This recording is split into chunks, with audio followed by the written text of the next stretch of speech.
одной пушки 3-дюймовки. Немцы прорвались к Мамаеву кургану и вскоре вышли к Волге, намереваясь захватить центральную переправу. Если бы это произошло, судьба Сталинграда решилась бы в этот же день. Дивизия Родимцева подошла к городу и находилась на левом берегу, когда немцы были уже на набережной и сосредоточили свой удар по причалам переправы. Чтобы дать возможность Родимцеву переправиться, Чуйков бросил в бой последние резервы, несколько уцелевших танков и 2 группы, сформированные из работников штаба армии. Заградотрядов уже просто не было. Все, кто мог стрелять, были на передовой, и солдат удерживал не страх, а понимание ситуации, обозначенной Чуйковым. «За Волгой для нас земли нет». Немцам удалось занять южную часть города, и 62-я армия Чуйкова была изолирована от 64-й армии Шумилова. Захват немцами огромного здания элеватора воспринимался как большой успех. Паулюс лично разработал нарукавную нашивку для своих солдат с изображением элеватора.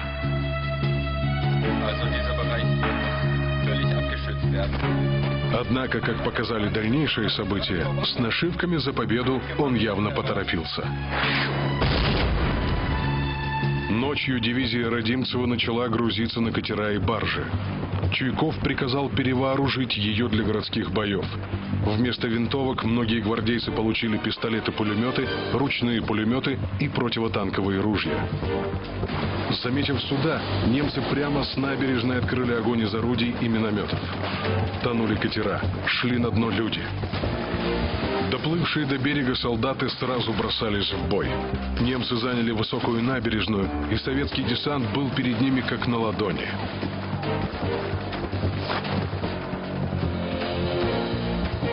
Перестрелка очень скоро перешла в рукопашную. В ход пошли штыки и саперные лопатки. В этой отчаянной атаке набережная была отбита, и гвардейцы бросились к мельнице номер 4, откуда немцы обстреливали берег реки. Красноармейцы выбили противника и оттуда, обеспечив защиту переправы. Родимцеву удалось оттеснить противника и захватить железнодорожный вокзал. К 19 сентября отбили Мамаев курган. В тот же день советское командование предприняло крупное наступление Сталинградского фронта на соединение с защитниками города. С большим трудом немцам удалось его отразить, но послать подкрепление частям, которые штурмовали сам город, немецкое командование уже не могло. В течение 2 недель бои и бомбежка города не прекращались. 27 сентября Паулюс предпринял второй штурм. Задачей Чуйкова стало удержать город и промышленные центры. Силы его армии таяли, но боевой опыт обогащал войска новыми тактическими приемами. Разрушив Сталинград, немцы сами создали себе проблемы при его штурме. Танки, основная ударная сила немецкой армии, не могли преодолеть груды битого кирпича и городские руины. Из-за любого угла, подвала, разрушенной балки в него летели гранаты или бутылки с зажигательной смесью. Немецким летчикам все труднее было находить в разрушенном городе ориентиры для сбрасывания бомб. Разобрать с воздуха, где среди серых развалин находятся свои войска, а где чужие, было трудно. К тому же бомбардировщики «Хенкель» обычно сбрасывали свой груз на пространстве нескольких сот метров. Чуйков приказал своим войскам во время бомбежки подходить как можно ближе к вражеским позициям. Дистанция между линиями обороны уменьшалась до 10-30 метров, и горизонтальные бомбометания немцев практически прекратились. Слишком велик был риск попадания по немецким позициям. Немецкие бомбардировщики, ранее успешно прокладывавшие путь пехоте, стали менее эффективными. Теперь для бомбардировки города немцы использовали бомбардировщики Ю-87. Они сбрасывали бомбы на крутом пикировании, что значительно повышало его точность. В Сталинграде пилотам Ю-87 приходилось работать буквально на износ, до 6 часов в день. Один немецкий летчик подсчитал, что за 3 месяца боев в Сталинграде он совершил 228 вылетов, столько же, сколько за предыдущие 3 года. По приказу Чуйкова мощная дальнобойная артиллерия 62-й армии оставалась на левом берегу Волги. Здесь она была более защищена от ударов авиации. В городе на верхних этажах зданий располагались лишь наблюдатели. Заметив скопление врага или огневые точки, наблюдатель сообщал артиллеристам их координаты. На готовящегося к наступлению противника немедленно обрушивался залповый огонь с левого берега.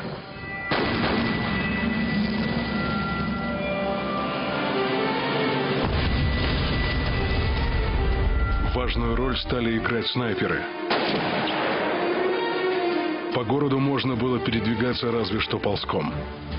Чуйков потребовал от командиров всех рангов находиться на переднем крае боевых действий и поддерживать боевой дух личного состава. По приказу Чуйкова в частях начали формировать штурмовые группы, более приспособленные к условиям городского боя. Справка. Штурмовая группа состояла из 20-30 наиболее опытных бойцов. Основное вооружение – автоматы, большое количество гранат, ножи и остро отточенные саперные лопатки. Группе придавалось легкое противотанковое орудие, иногда танк, отделение бронебойщиков с противотанковыми ружьями, огнеметчики.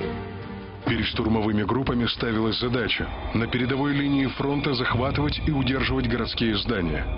Зачастую применялась следующая тактика. Выстрелами с пушки в стене дома пробивалось отверстие.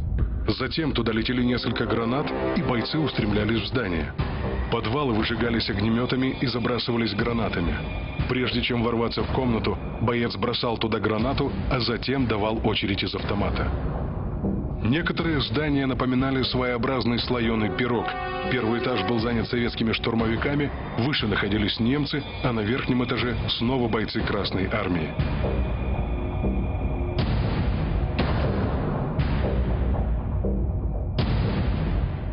Рукопашный бой в этих условиях стал обычным делом, но немцы боялись и как могли избегали его. Отточенные саперные лопатки русских приводили их в ужас.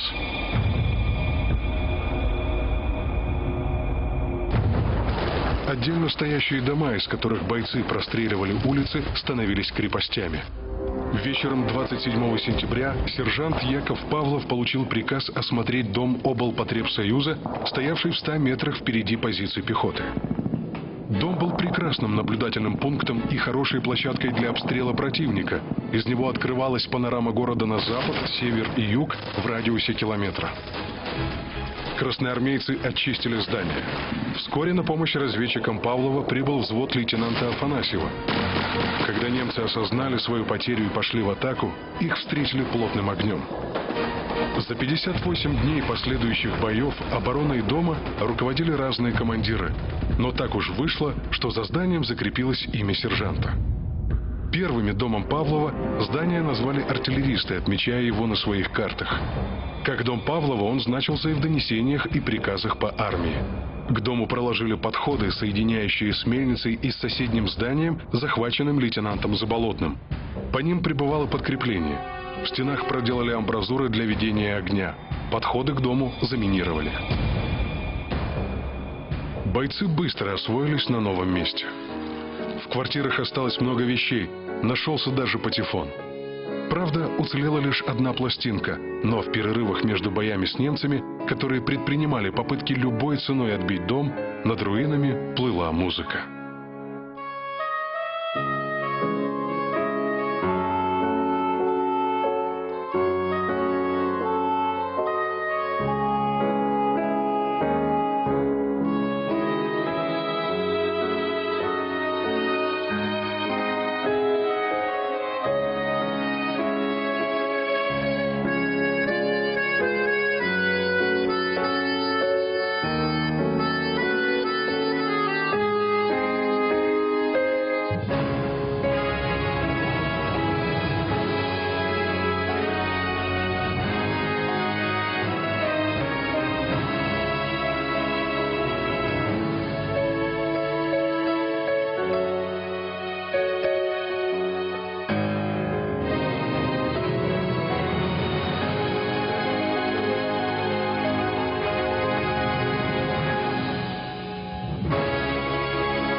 Штаб Чуйкова переместили на открытое место у огромных цистерн нефтехранилища. Определив его расположение, немцы начали обстрел штаба. И русские, и немцы были уверены, что нефти в цистернах нет.